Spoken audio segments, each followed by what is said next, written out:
Fotos, salários e endereços foram expostos pelo vazamento de dados de 223 milhões de brasileiros, mais do que a população, porque inclusive gente que já morreu teve os dados liberados. Esse já é considerado o maior vazamento já registrado no país. A denúncia foi feita pela PSAFE. A gente conversa agora com o presidente executivo da Empresa de Segurança da Informação, Marco de Mello. Marco, muito obrigada por vir aqui ao Visão CN explicar esse problemaço, né? Ele é maior do que se imaginava a princípio?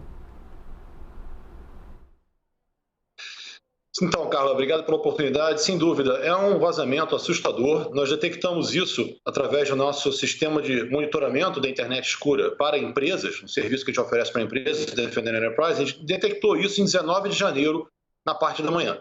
Nós, então, aí, imediatamente entramos na internet escura para começar a levantar qual era a magnitude do vazamento. Encontramos 40 milhões de CNPJs, 104 milhões de registros de veículos e 223 milhões de registros de CPFs completos, com os dados pessoais de toda a população brasileira que o criminoso alega foram capturados de 2008 a 2020. 12 anos de captura e ele se infiltrou na rede e roubou esses dados durante os últimos 18 meses. Então, essas são as alegações que o hacker fez. Nós, então, aí procedemos a questioná-lo e a interrogá-lo e procurar verificar a veracidade da extensão desse vazamento. E realmente procede, nós conseguimos confirmar que existem lá 223 milhões de registros únicos completos com CPFs e dados pessoais, basicamente da população brasileira inteira. Já se sabe se esses dados vazaram realmente da Serasa ou isso ainda está sendo investigado? Do nosso ponto de vista, isso ainda está sendo investigado. Nós temos a alegação e várias indicações do criminoso de que isso vazou da Experian Serasa.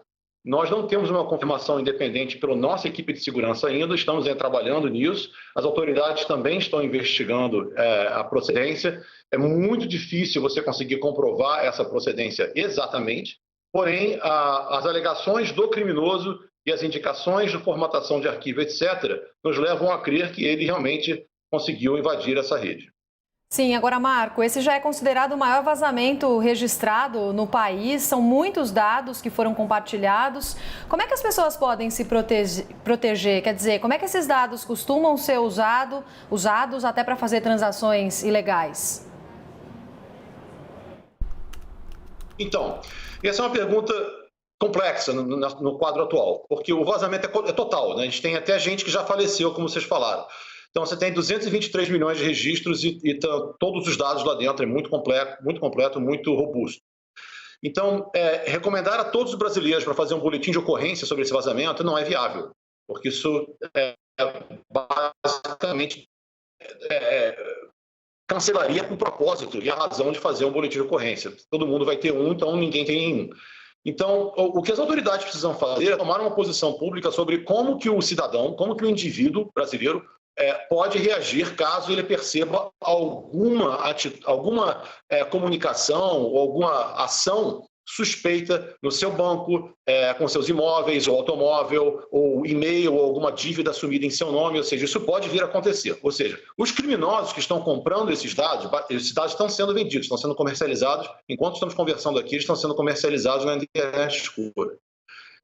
E os criminosos que compram esses dados, eles podem assumir a identidade das vítimas, né? Efetivamente cometer crimes no seu nome, no meu nome, assumir dívidas no seu nome ou no meu nome, etc. Então, é necessário que as autoridades tomem uma posição, uma postura oficial sobre o que recomendar para o cidadão brasileiro.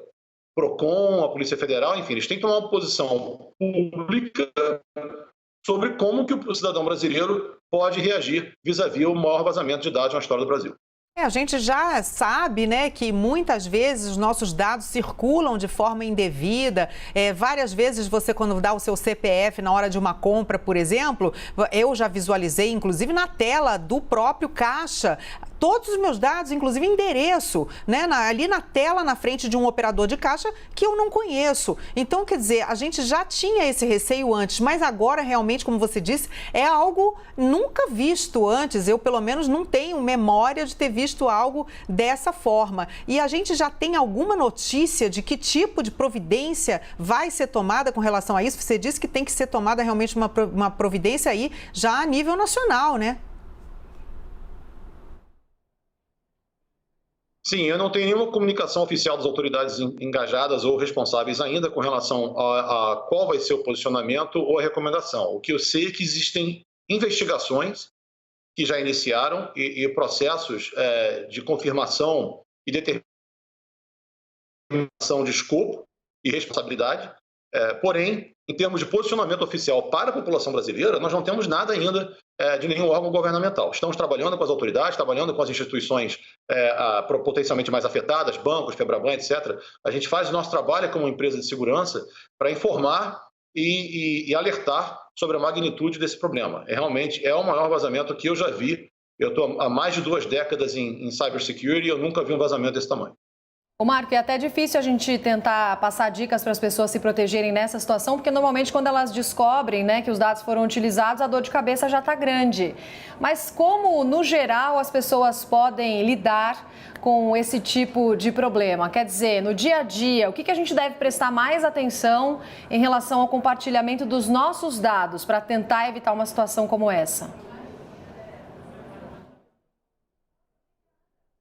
Com certeza. Algumas dicas que são sempre boas para ter um bom hábito de segurança dos seus dados, né? Não clique em nenhuma oferta ou link que venha por rede social para desconto, prêmios, presentes, promoções, etc. Desconfie de qualquer link que você receba via WhatsApp, via Instagram, via Facebook Messenger, via e-mail. Os links que você recebe via meios sociais têm que ser sempre considerados suspeitos. É sempre bom você fazer uma pesquisa numa rede de busca para verificar se aquele link, se aquela promoção, se aquilo realmente é real. Então, faça uma pesquisa antes de clicar no link. Número 2, nunca preencha um formulário na internet pedindo seus dados pessoais sem antes verificar a idoneidade, a procedência e a autenticidade do site.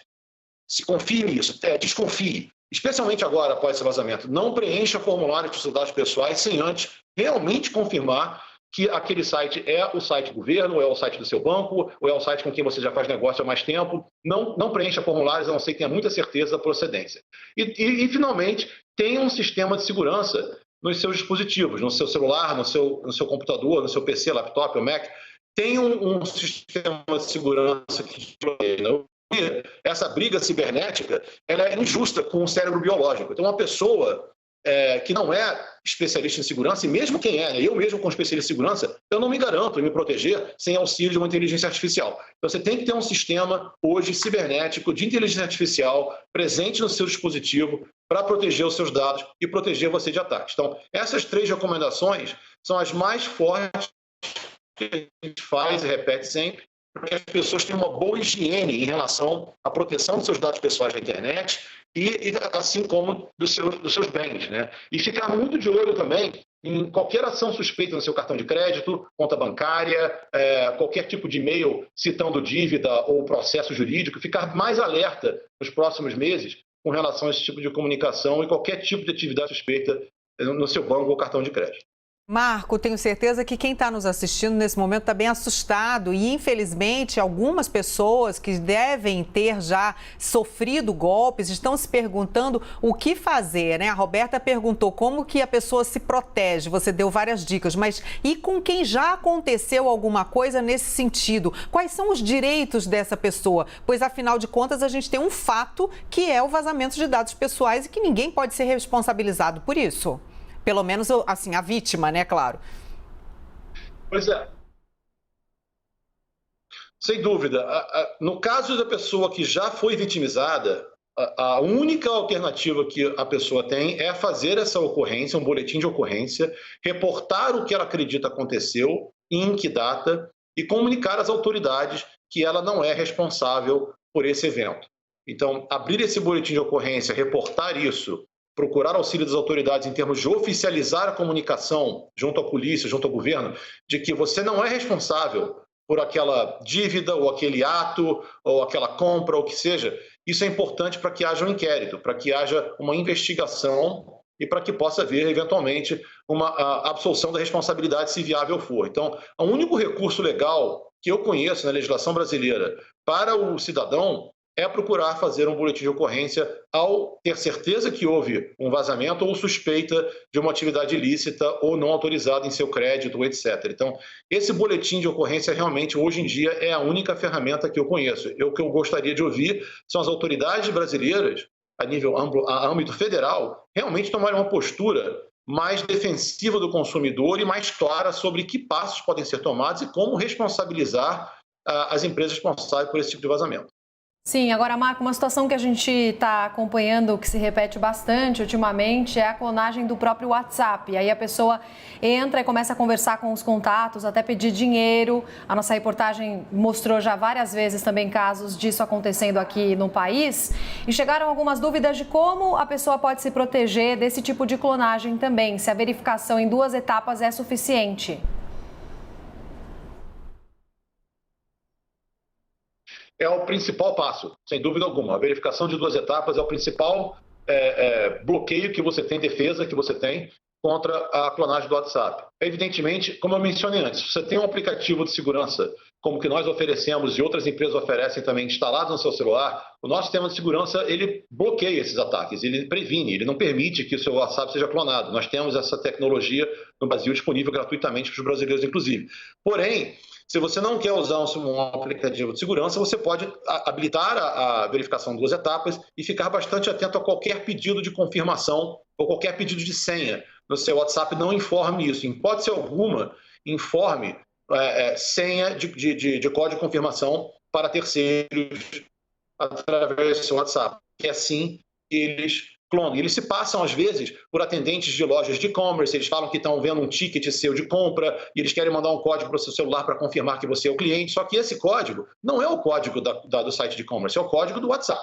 Se você repetir esse código para o atacante assume e clona o seu WhatsApp e assume o controle da sua ferramenta de comunicação. Então, a autenticação em 2 fatores é uma defesa fundamental, importantíssima, e ter, novamente, um sistema de segurança, um aplicativo de segurança instalado que monitore esses ataques e que bloqueie e previne esse tipo de ataque é ainda melhor, porque você está totalmente protegido.